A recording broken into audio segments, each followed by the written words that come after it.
everyone, this is the Creality K2 Plus, and unfortunately, this isn't the video that I wanted to make about this 3D printer, and I think I'm still gonna have the opportunity to make another video once I get all the issues sorted with it, but unfortunately, I have just not had the easiest of time with this 3D printer over the last 2 months of usage with it. I have honestly spent more time troubleshooting this 3D printer than I've actually spent 3D printing things with it, and so I just wanted to walk you through all this. It's not gonna be my normal style video, not hyper edited or anything like that. It's just gonna be more of a ramble of me talking to you about some of the issues that I've had with this, as well as going over some of the things that I printed with it.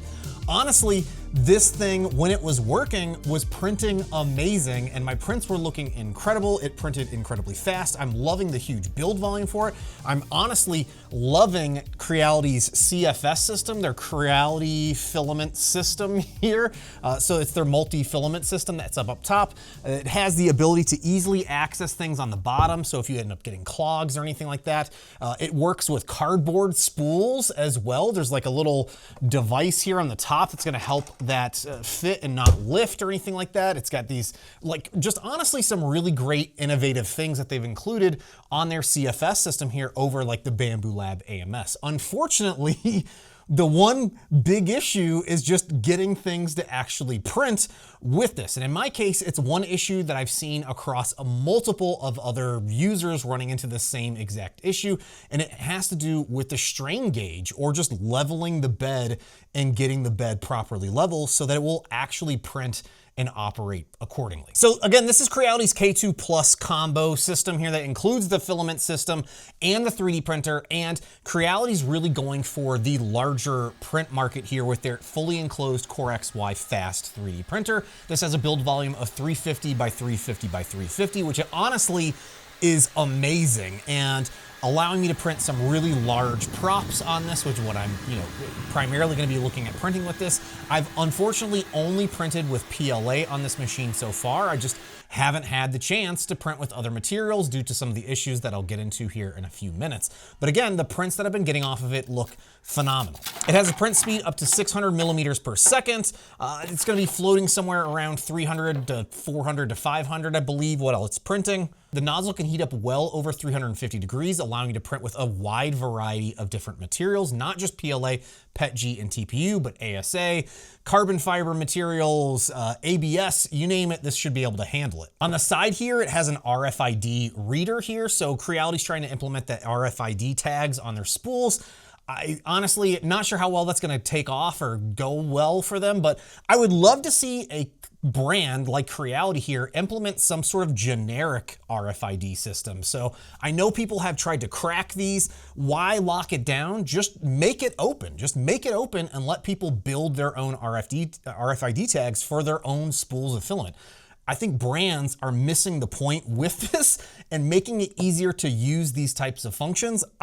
Unless I'm using a Creality roll, I mean, half the time I don't even think I used that. I just stuck it in there, and I can't even remember if it has the tag reader in the AMS system or not, but yeah, that's, I was using lots of other filaments and lots of them with the cardboard rolls as well. This machine is also super heavy duty, literally heavy, because it is a beast to try and get up here on top of my table. So if you're thinking about buying this, just keep in mind, you probably need at least 2 people to lift it and move it around. It is a really heavy unit, and it's, I think by design, because it's that fast moving Core XY system, to really allow it to be as stable as possible when printing. There's even dual rails on the inside for the beds, so it's gonna auto make sure that it's level every single time that you're going to start a print. I believe it also has an active heating chamber in this, which is kind of cool. I was just printing with PLA, so I didn't get to really experiment with that, but it is relatively quiet for as big as it is.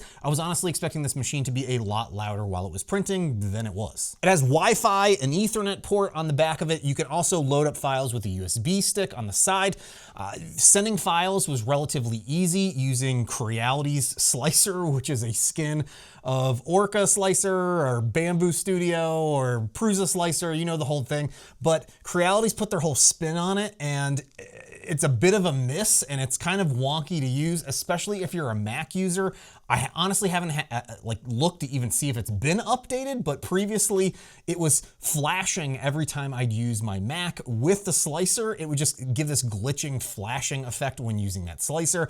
And just the overall layout is really kind of wonky and not intuitive compared to something like Orca Slicer or Bamboo Studio. Thankfully, you can use Orca Slicer with it. I have not had a chance to use Orca Slicer with it yet, but I will be. There are also 2 cameras in the machine. One on the corner here, allowing you to view the camera from the slicer or from the Creality mobile app. Sometimes works for me, sometimes it doesn't, but it will create time lapses for you. I honestly can't remember if it's AI smart or not. I haven't really had any major print fails with it. I will talk about one of the issues that I had where my print was splitting, but that's, I think, not gonna be something that an AI camera would catch.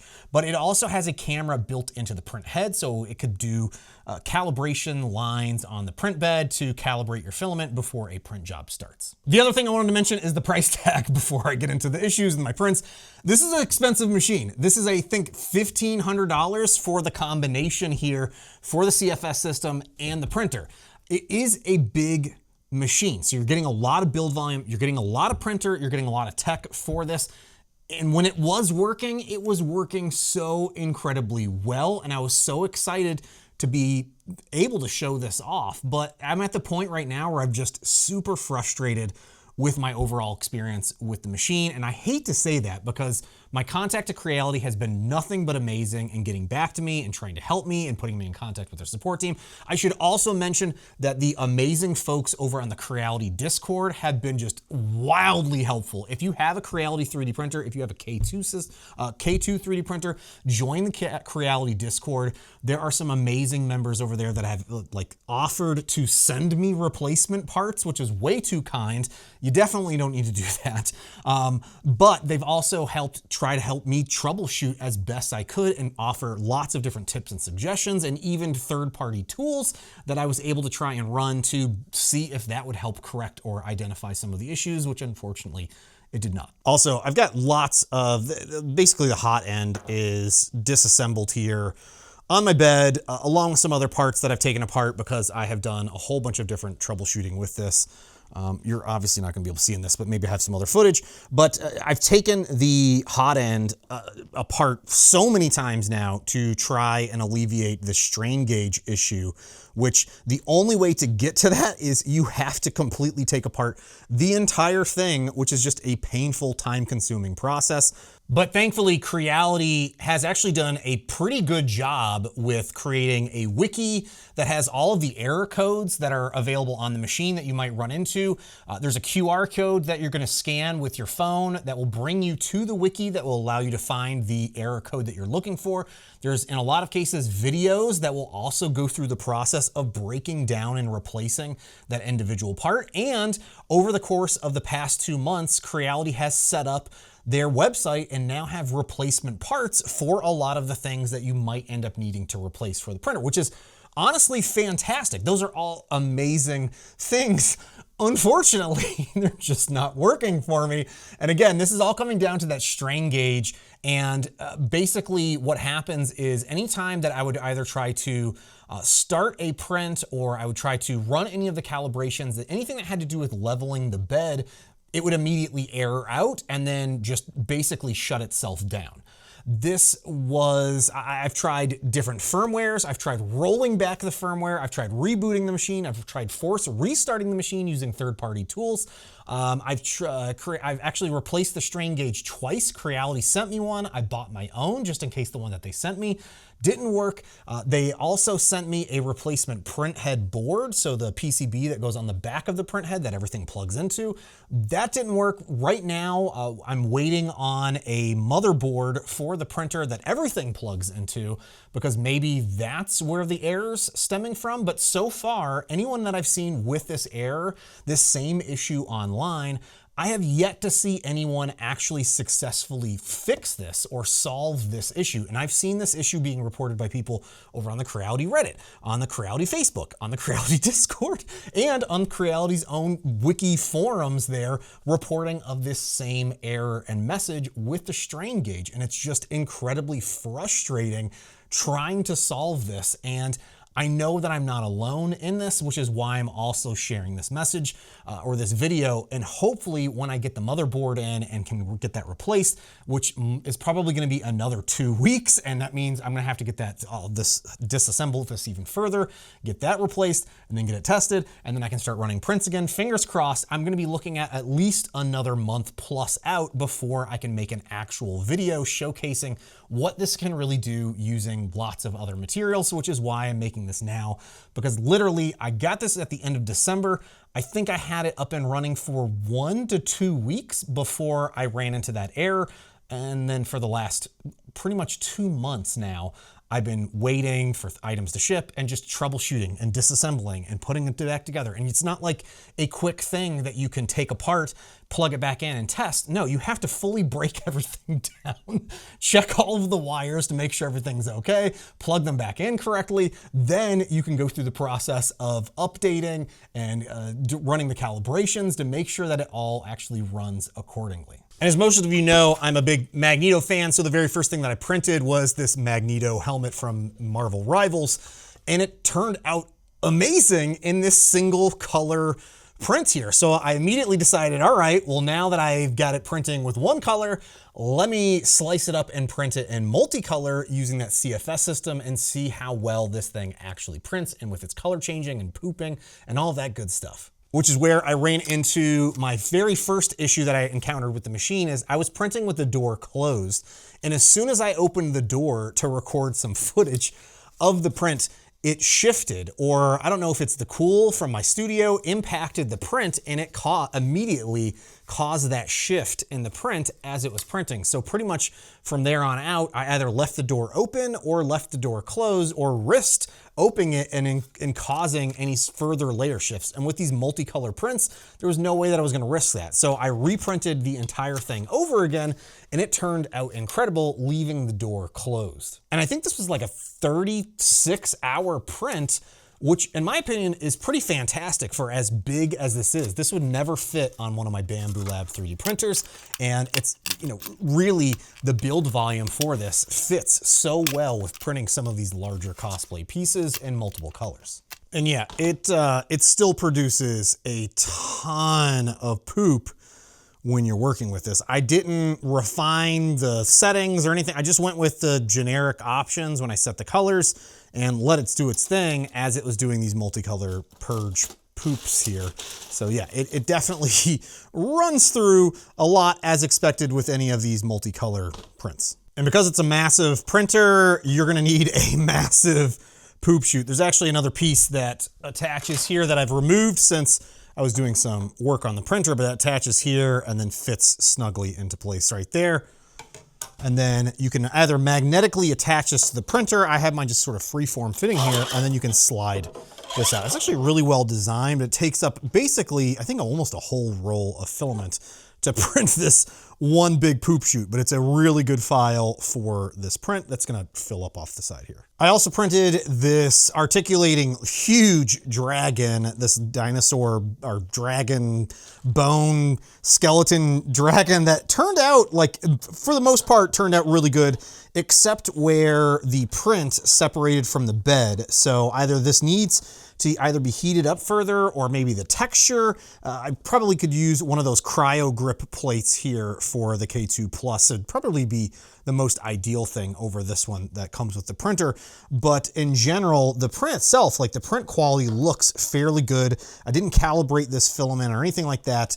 Definitely some areas that could be improved, but obviously where it shifted is where it lifted off the build plate is where we're seeing some of those print issues. But in general, this turned out fairly good for as large of a flat file as it was, with all these little complicated pieces here that needed to print with it. And then one of the craziest things that I printed on the K2 Plus is actually my workbench, this Husky workbench. Now, this is actually my Husky workbench, but I printed a miniature version of it in multicolor. Look at this. Look how good this turned out. This is what I'm telling you. This printer has the capability of printing some amazing things, and it can look incredible. This was all one print that was printed in one go, just multicolor, doing some color swaps here between black and silver, and then these two different wood grain colors here to give that effect on the top. This turned out so good. Look at it, it's even got the feet on there just like mine. This is so wild to me that this actually fit on here as well. I think I ended up having to print it diagonally in order for this to properly fit inside the build volume of the printer. It's just, this printer has such amazing potential if we can just get past some of the errors that we're having with this machine. I would love to be able to highly hype this up and recommend it. It's just, I'm struggling right now, struggling to get it back up in printing. And honestly, I saved the best for last. This is a print in place sign, this Magneto sign from OnPointDesigns that just makes these incredible custom LED light up signs that you can use. I unfortunately use a really cheap RGB LED light setup and did not use the ones that he recommends, and I should definitely go and order those and get that set up so that it's properly illuminated. But the print quality, again, turned out stunning, like just incredible with how well this printed off of the K2 Plus. This machine is just fantastic when it actually works. When it's not working, it is the most frustrating 3D printer that I have worked with in a very, very long time. And it's not quick and easy to get some of these things swapped in and out of this printer. Like, how good does this look? This looks so good, and it's a 1.5 day print. It looks fantastic. Like, there's no, I don't need to sand, I don't need to paint. Obviously, it could look better and glossier if I did do all that, but just for a raw multicolor print, this couldn't have turned out any better, honestly. Again, this is a $1,500 machine, and I'm not giving up on it. I want this thing to work. I want to be able to show this off. I want to be able to print with this, so I'm going to definitely be trying to get this up and running. You'll definitely be seeing more of this from me one way or the other. If I can get it up and running, if I can't get up and running, I'll be sharing it with you all here as soon as I do, and I'll definitely be, fingers crossed, getting this fixed with that motherboard replacement and being able to test out some of other materials like PETG and TPU and ABS and ASA, all that good stuff with this, because I would love to be able to start printing some ABS prints and some ASA Cosplay prints on this massive build volume of a 3D printer. If by chance you want to roll the dice and pick up one of these for yourself, I'll have affiliate links to it listed down below. You know, purchase at your own risk there. But I will say, you know, the door has worked really well. I didn't shatter the door, had no issues with that. And actually the door opens really nice and wide this go around. I really like the hinge system that they have on this, but I'll definitely be providing some more updates as soon as I have them here with you all. I wanted to also say a big thank you to all my Patreon supporters for your continued support. If you're interested in supporting me and the things that I do on this channel, you can find more information about my Patreon down below. But let me know what you think about the K2 Plus, what you think I should potentially do next with this. If you have any suggestions on what I could try that I potentially haven't already tried, let me know in the comments, but I'll definitely be talking with you all soon. I'll see you next time.